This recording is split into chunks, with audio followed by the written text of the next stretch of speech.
This is Port Ormos. Now where... Is that Paimon I hear? Huh? Oh, it's been a while. How are you doing? Dunyarzad! It's been so long since we've seen you! I'm doing well. I can go as far as saying I have never been happier in my entire life. I don't know if you've heard, but Elazar has completely disappeared, and all the patients have recovered. You kidding? Knowing them and the connections they've got, I'm sure they've heard about it. Yeah! That's right. My lady is feeling better now, so I'm accompanying her for a walk. Why do you still call me that, Dia? You've already informed my father of your resignation. I guess I'm just used to calling you my lady. Old habits die hard. Resignation? You mean you're quitting? Yeah, I might start losing my edge if I keep being a bodyguard for the Homayanis. You know that my parents and I are fond of you, and that we appreciate you very much. It wouldn't be a problem if you wish to continue to be our bodyguard. I'm not a woman that's easily persuaded. You should know that by now, my lady. When I took this job, I had already decided that I'd quit as soon as you'd recovered. It's time for me to get back out there and chase that horizon. So what are you gonna do now if you're not gonna be a bodyguard anymore? I want to take a risky job and put my body to the test again. Huh? But we literally just finished one of the most dangerous jobs ever. Are you getting bored already? I know. If I hadn't joined in that plan with you, I wouldn't have come up with this idea. I guess I still get fired up by that feeling of going all out in a fight. It made me realize that I'm still a mercenary through and through. Life is short, and I'm happy that I got to be a part of that operation. But the whole thing also made me realize that there are still many problems in Sumeru, and as a desert dweller, I'm still not completely ready to settle down on this side of the wall. Well, I remember a friend had someone bring you a message. You mean I'll hate them? I didn't expect him to still remember that. We just came from talking with Alhaitham at the academia. Did he tell you that he suggested that I come work at the academia? What? I heard that Azar and his cronies fell from power, and Alhaitham told me that now was a good time to find a job in the academia, but only if I wanted to. Whoa. Paimon can't see you being anything other than a mercenary. Me neither. But I think Dia would look great dressed up as a scholar. Ugh, forget about it. I wouldn't last 10 seconds in there. Alhaitham probably just liked the way I worked and knew I'm good in a fight. So he suggested I find some work in the academia. But you know, if you take him up on the offer, Sino might actually agree and let you become a Matra. Because you're super amazing! The Matra have all the talent they need as long as they have Sino. I prefer to be free to live however. In fact, I chose this job from the very start because Even if being a mercenary means facing all kinds of danger. A lion has to return to the wild sooner or later. If anything, being your bodyguard has been unfamiliar territory for me. I don't want to see you go, but I'll respect your decision. I'm glad to hear you say that. Come on, no need for the sad face. It's not like we'll never meet again. Once the whole Dendro Archon thing is settled, everything in Sumeru will take a turn for the better. That makes me happy too. But a peaceful society will probably mean less demand for mercenaries like me. Before long, we'll be a dying breed. So I'd better get to work while I still can. Huh? But wait a second. You make it sound like you're leaving now. Well, no, not yet at least. I promised my lady I'd stick around until next week. So, have you been in Port Ormos this entire time? We were wondering if you had received a letter from Nilu. Oh, did Nilu write to us? She heard that you were seen in Port Ormos, so she sent the letter here. Huh. It was probably sent to the inn that we're staying at. My lady has been very energetic lately and keeps taking me on hikes, staying out even into the night. By the time we get back, the receptionist is usually off napping on the job.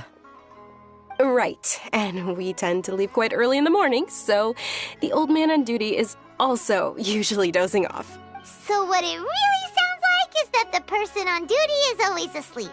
I bet the letter's at the reception desk. I'll go check later.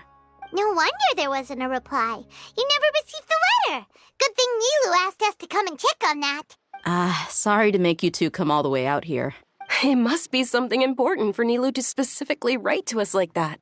Yes, she said they were preparing a victory feast in the Grand Bazaar, and will also be celebrating Sino's reinstatement as General Mahamatra. She was hoping you could come. Great! I'll be sure to attend. Count me in too. But is there some sort of dress code or anything for the feast? Can I just show up looking like this? Since it's being organized by Nilu, I don't think she'll be too picky about that. If anything, I think she wants to see us as our most natural selves. All right, then this is how I'll show up. The feast will be held in 2 days, so don't forget. Sure. Thank you so much for letting us know. We'll see you there.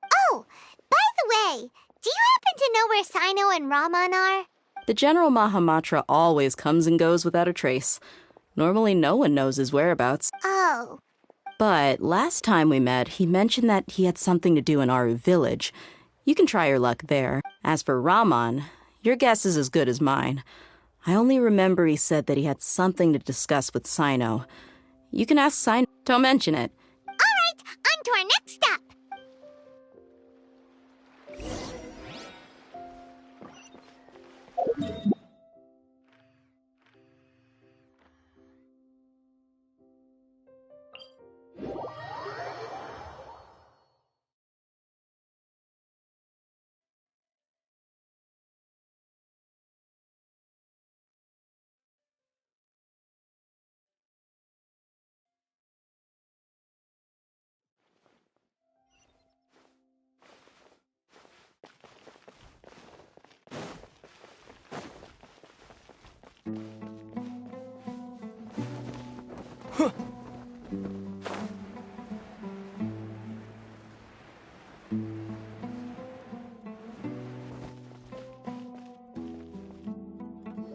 It's been a while since we last visited Aru.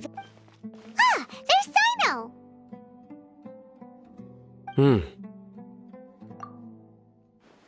What brings you here? We recovered well, and Tanari agreed to let us leave, so now we're out and about again. It seems Gandharvaville's medical treatment is still as good as ever. Mm-hmm. And Tanari is recovering well, too. That's good to hear. Yeah, you're the one who brought us to him when we lost consciousness, right? Thanks for that. You're welcome. Tainari has excellent medical skills, and Kale is quite attentive. But why are you just standing here like a dead tree? I'm meeting some people. Oh, you mean Candace? I've already talked with Candace and the village chief. They're still at the usual place. You can go there if you'd like to see them. But you know one of the people I'm meeting as well. Oh, by King Deshret's blessing, my friend suddenly appears in the desert. Don't tell me you've run into trouble and need us to help now. Raman! And, Sataria? Oh, you know me? Oh, well, you're pretty famous in the academia. Don't worry, these are our friends. No need to be so guarded. I see. I'm doing well. Many good things have happened recently. Same here. Really, I feel that my whole life has started to shine after suddenly finding a new direction. Oh, you tell us everything? Yeah, you go ahead. All right, well, I suppose I should. I've decided to leave the academia. What? It's not that I've given up on being a scholar. Instead, you could say I've found a new identity. I will no longer pursue research like a typical scholar, but I have not completely given up on my relationship to knowledge either. I can see what you're saying now. What do you mean? I plan to leave the academia and return to teach here in the desert. Wow, so you want to become a teacher? Sataria will return to support education here and teach people from the desert. She can't teach everyone on her own, but there are many of us Eremites all over Sumeru. She came to discuss a collaboration with me and hoped that I could bring her ideas to the Eremites. Yes, it's my hope that the Eremites can help me select a group of smart people with the best aptitude for teaching. I'll teach them, and after they've finished learning from me, they can go educate more people. That is the true meaning of education and the spreading of knowledge. The people of King Deshret suffer from sandstorms, exile, and ignorance. Miss Sataria is more than welcome to come teach here. Her arrival is like a star shining in the desert night. The stars have always guided caravans, thieves, soldiers, and travelers who get lost in the night. They lead those in the dark out of trouble and back to safety. Oh, please, where's all of this coming from? I'm starting to feel a little embarrassed. You deserve these compliments. Mercenaries are accustomed to danger and don't fear death, which is why we recognize extraordinary actions that common people would easily overlook. Sataria's idea will bring much good to many people. At first, I feared it was destined to fail. Everyone knows that the academia doesn't allow scholars to teach in the desert without permission. As you know, all knowledge is under their surveillance and control, and very few desert dwellers are as lucky as me. But what I heard at that time has been haunting my heart, as if there were lightning bolts constantly bombarding my soul. Sataria, you tread a treacherous path, and the longer you ignore it, the tighter the academia's grasp on you will become. Sataria, why haven't you gone home? Never forget that the desert that belongs to you lies elsewhere. Miss. These words sparked something in me, and I knew that I had to bring something back to my people after going home. I gathered up the courage to approach the Grand Sage, only to find that he was no longer at the academia. Lord Sino told me that Azar didn't belong there anymore. Azar has received much-needed punishment. Though, if you ask me, it may have been too light. You probably have already heard. Lord Sino helped me obtain permission to leave the academia for the desert, and accompanied me here to discuss collaboration with members of the Eremites. My plan was able to go smoothly thanks to him and Rahman. You're all doing so much for the desert. Aside from that, I also have some other business to discuss with Sino. Lesser Lord Kusanali has allocated many resources to support and develop the desert. I've done some business for her, and part of it required the assistance of the Eremites. I applied for a few batches of educational materials from the academia, and sent them to several groups in the desert, as instructed by Lesser Lord Kusanali. I believe the people will make good use of them. That's exactly what the people here need. Physical books and other related items. If it weren't for Sino and Lesser Lord Kusanali, I'm afraid we'd never be able to get our hands on them. Apart from this, the academia is also recruiting scholars that are willing to teach in the desert. I'll let you and Sataria know as soon as I have any more news. We must be persistent about this, and maintain these resources to ensure long-term effectiveness. This is the first time in hundreds of years we've had a glimmer of hope. I think this may be the turning point for the desert. Remember these words. Here lies our faithful priest, Kasala. His wisdom is a miracle among the people, deserving of high praise and admiration. I hope people with wisdom like that priest will rise again among the desert dwellers. Then we'll once again see the wisdom and glory that once shook the world. Enough about us. Are you here to discuss some business too? No, not at all. We're actually here on behalf of Nilu. Nilu wanted to write to everyone, but she wasn't sure where the letters should be sent, so she asked us to come find everyone personally. A celebration feast will be held in 2 days at the Grand Bazaar. She hopes that all of you will be able to attend. At the feast, we'll also be celebrating Sino's reinstatement as General Mahamatra. Although, judging from your appearance, it seems you've already been reinstated. Paimon thought you would only start working for the Academia after the feast. Celebration? Feast? It's the first I've heard of it. Tighnari was right. He really didn't know. This feast is for you, Sino. Sounds to me like you'll have to be there. It's rare to see that kind of expression from Lord Sino. You must not like feasts very much. No, not really. But I'll go. Well, I still have a lot to handle here. Besides, I need to look after Miss Sataria in the desert, so I'll have to pass. I'm afraid I won't be able to join you. Although, if you'd be so kind, please give a message to Miss Nilu for me. The message is, I'm sorry for how I treated you before, but now I understand the beauty of your dance. It's like a light shining in the sky.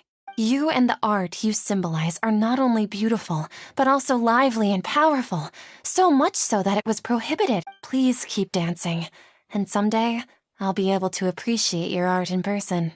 Okay, we've got all that down. Our job here is complete as well.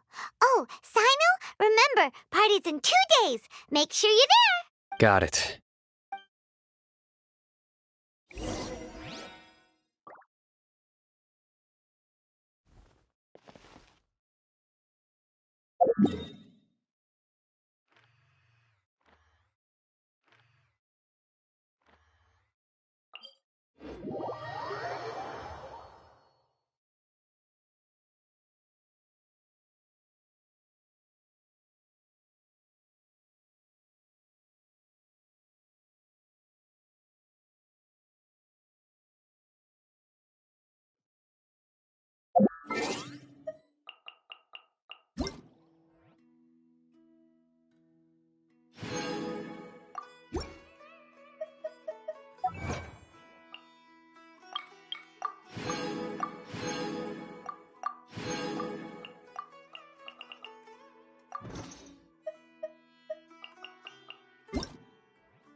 Today's the big day. Let's go to the Grand Bazaar and see how the celebration's coming along.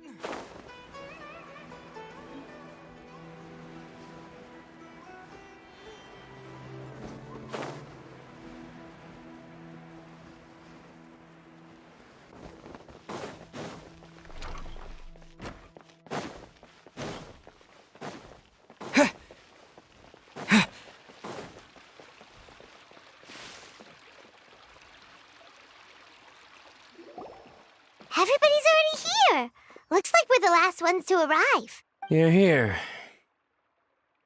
Ah, there you are. Well, look who finally decided to show up. You look like you came here immediately after finishing up some work. I'm very happy to see you here. But we're not late, are we? It's just that everyone else arrived ahead of time. I propose that the last one who arrived be put in charge of today's speeches. Nah, there won't be any speeches today. Oh, really? Well, even better. Come join us over here. Let's share some great food and drinks, and chat about all sorts of fun things.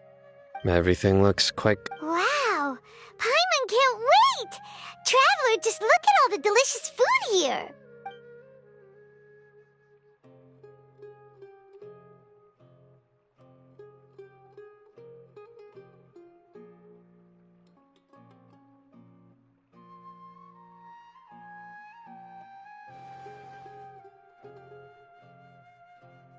Whoa!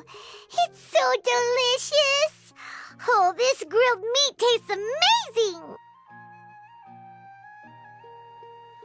The food was specially prepared for you by everyone in the Grand Bazaar. And we have gifts that were sent by the residents of Sumeru City when they heard we were holding a feast. Everyone that came said that you saved Sumeru and wanted me to thank you all on their behalf. Feels kinda nice to be seen as a hero. I could get used to this. Being a bodyguard is also a hero's job. You've always been amazing, Dia. My lady sure has a way with words. Thanks. I'm glad to hear it. And I'm happy to meet everyone that participated in the great plan. Don't mention it. Come to think of it, we've really done something impressive together. It's unbelievable. We owe it to our abilities. And luck. Really? Why do I remember everybody thinking that luck was against us and feeling like we hardly... That's how I remember it too. It's luck that brought us together, and it was luck that let us form a team. Then, it took even more luck for us to formulate a plan and implement it successfully. Moreover, judging from the results, everything worked out well. Yeah, everyone gave it their all when it mattered most. It was almost like a performance. We took the stage and put on our best show. Everyone played their part, and thanks to everyone's efforts, the performance was a great success. So, would you say we're good actors too? It's such a blessing that Lesser Lord Kusanali was able to return to power at the Academia. Yes, even after being abandoned and neglected so many times, she's finally returned. Uh-huh. Lesser Lord Kusanali once used all her power in a great disaster, which resulted in her losing all her wisdom and memories of the past. The Academia basically abandoned her because of it. This should be something everybody should remember. Huh? You look surprised. I didn't say anything wrong, did I? No, everything you said is correct. That's good. Something wrong? Yeah, what's with that face? You knew all of this already. Even if those two giants of the Academia are here, I still have to say it. Those sages really have some nerve. 500 years ago, Lesser Lord Kusanali used all her power for the people of Sumeru, and what did they do in return?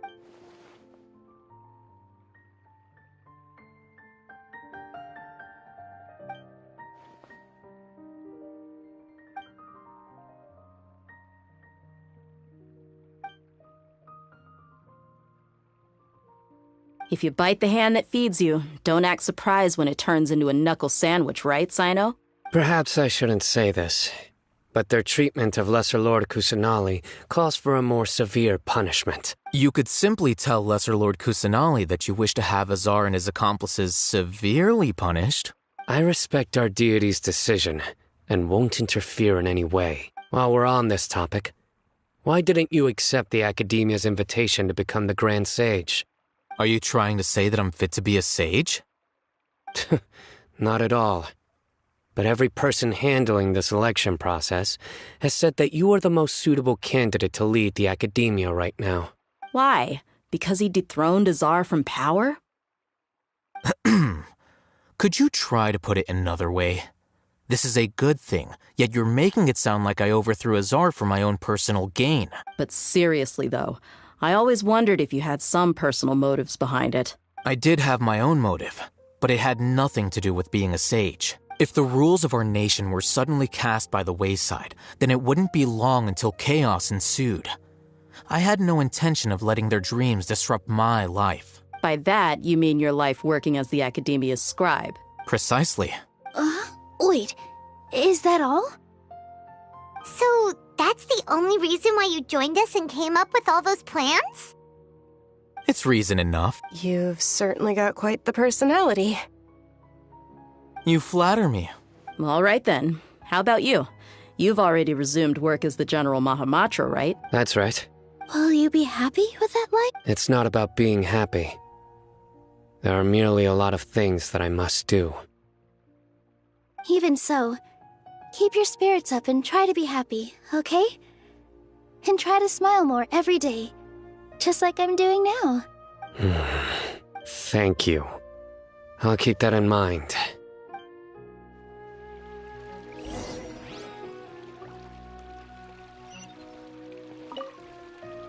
I seldom participate in such lively gatherings. No. The Grand Bazaar is lively. That happiness is an emotion that'll be forever alien to those bookworms who have... I seem to have taken both keys when I left the house. Oh well.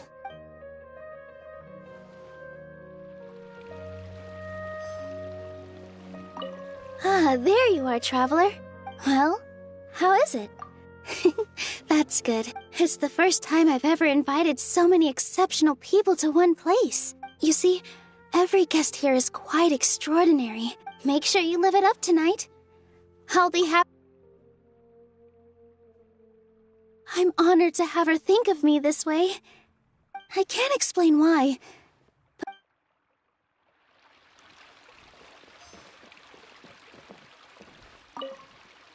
My lady, the grilled meat over there is delicious. Have you tried it?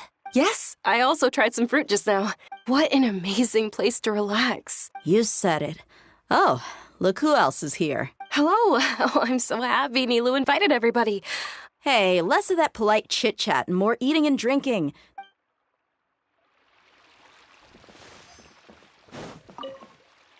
The atmosphere here is good. I don't often come to such places. I have a lot to handle these days. There's always next time. This feast is pretty good. I like it.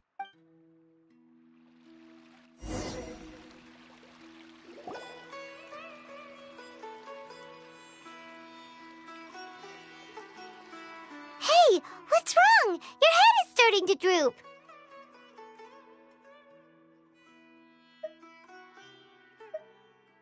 Hey, you can't just fall asleep here.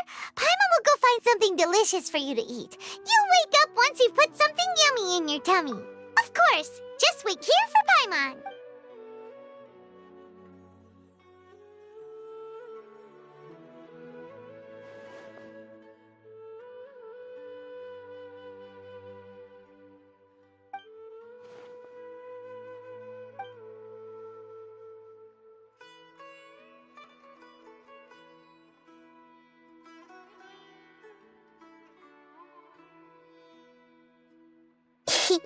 It's me.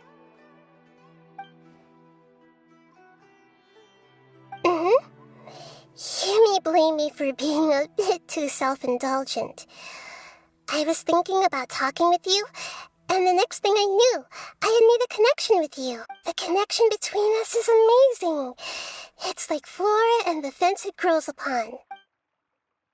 I heard there's an amazing celebration feast today at the Grand Bazaar.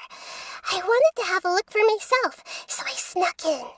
Lately, I've been so busy dealing with all the fallout from recent events, so I really haven't had any free time. Although you've already helped me with a lot, there's still one more thing I hope you can help me with. Please say thank you to everyone for me. Oh, is it not convenient for you to do that for me? But if I just show up all of a sudden, people will become all quiet and stiff, won't they? What if I end up scaring them and ruining this wonderful feast? That'd be the last thing I want.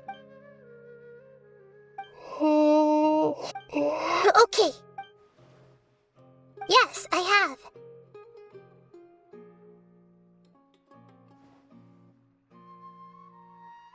You said I should go thank everyone as myself, right? So, I've decided to borrow your body for the time being. Please don't blame me. The flora also climbs up to the fence to get closer to the sky.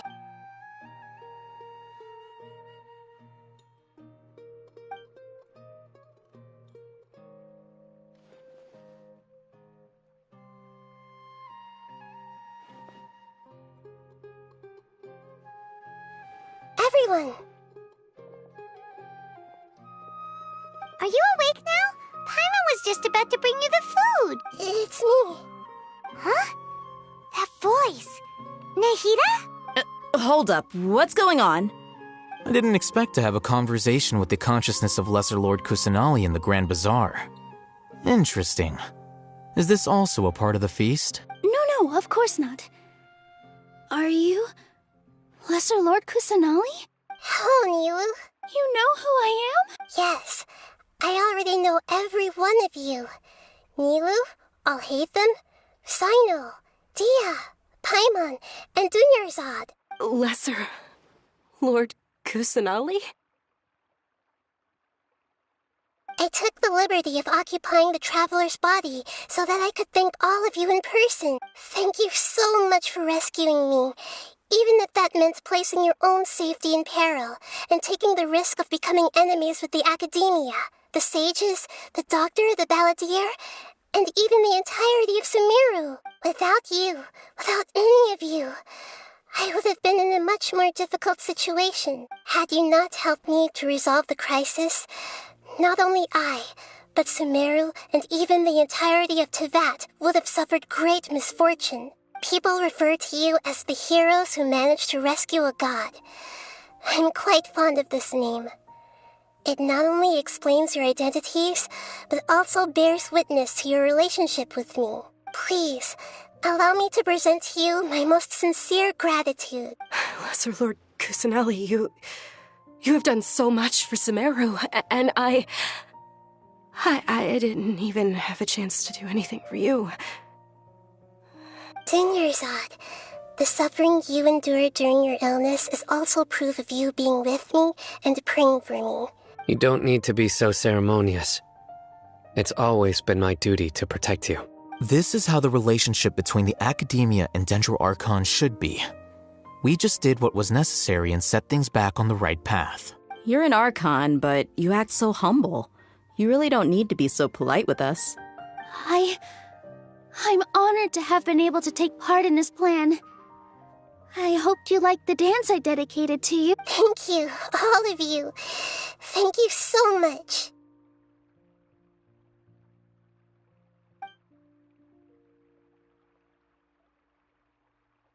Yeah.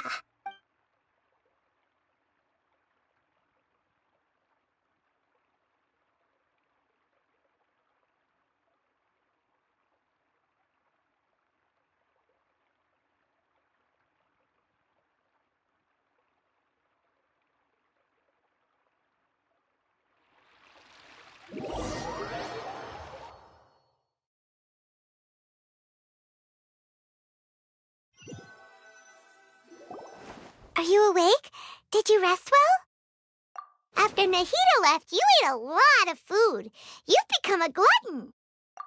That just means you still have a lot to learn from Master Paimon, the Sage of Gluttony. All right, since you're awake now, should we go and have a chat with Nahida? She should be in the academia right about now.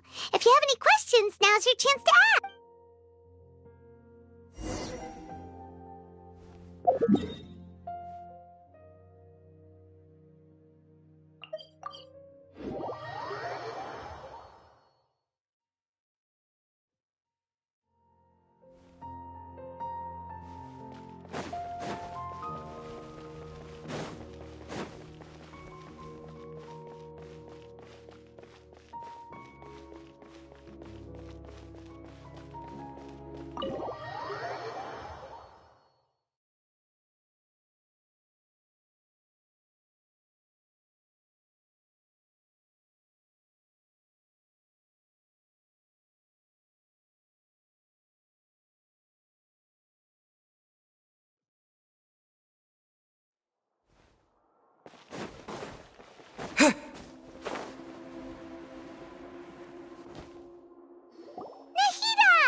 Hello, Traveler and Paimon. What a fantastic night. I'm still immersed. So are we, and that's why we're here to talk with you. Is there anything you want to know?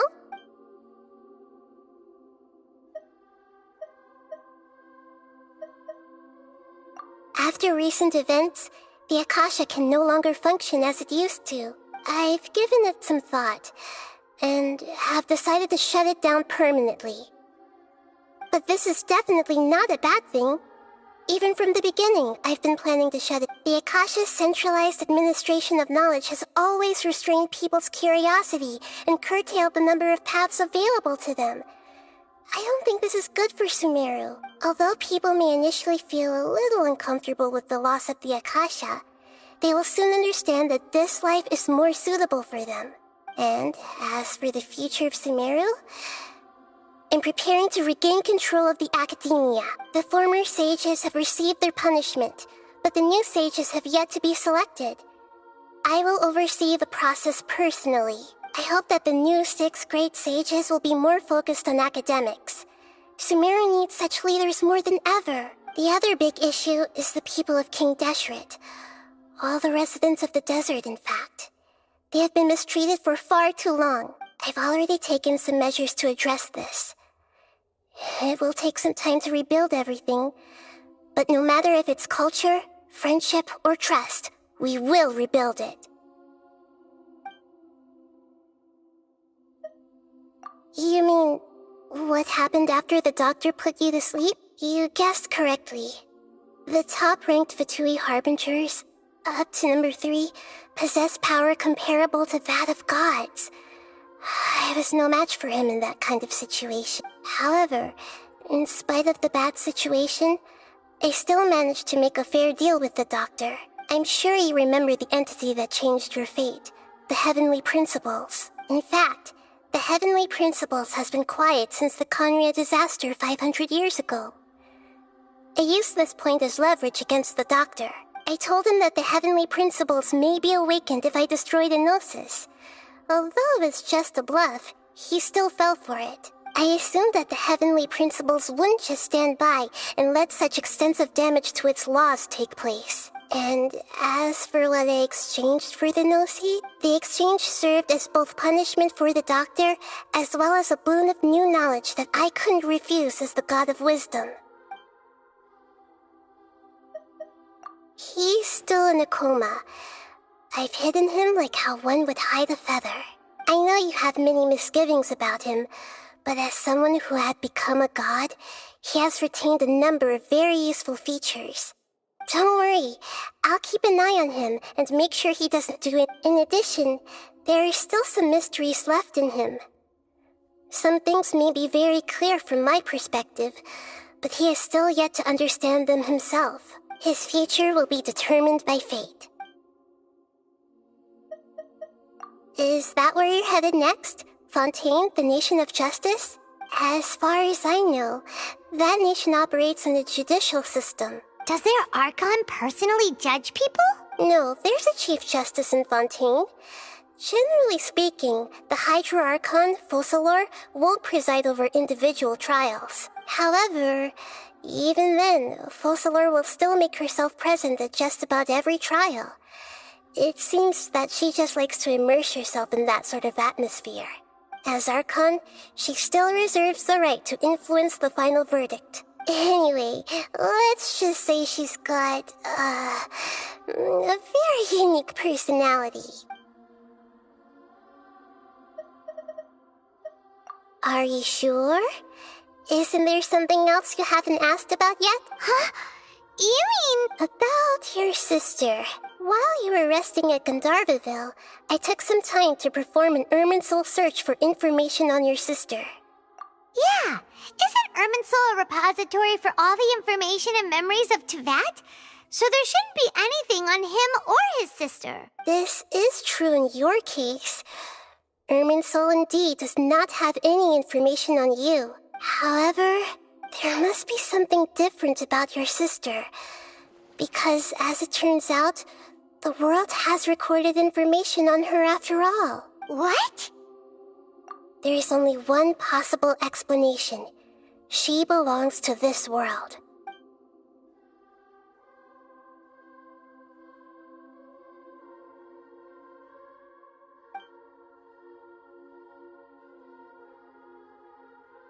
But nothing about this makes any sense! Wasn't this your first trip to Tevat? According to the records I was able to access, your sibling suddenly appeared in Conria. After the Conria disaster, she began her journey through the 7 nations of Tevat. But just as her journey was about to reach its conclusion, the Irminsul records on her suddenly become fuzzy. What do you mean, fuzzy? Did something happen to her?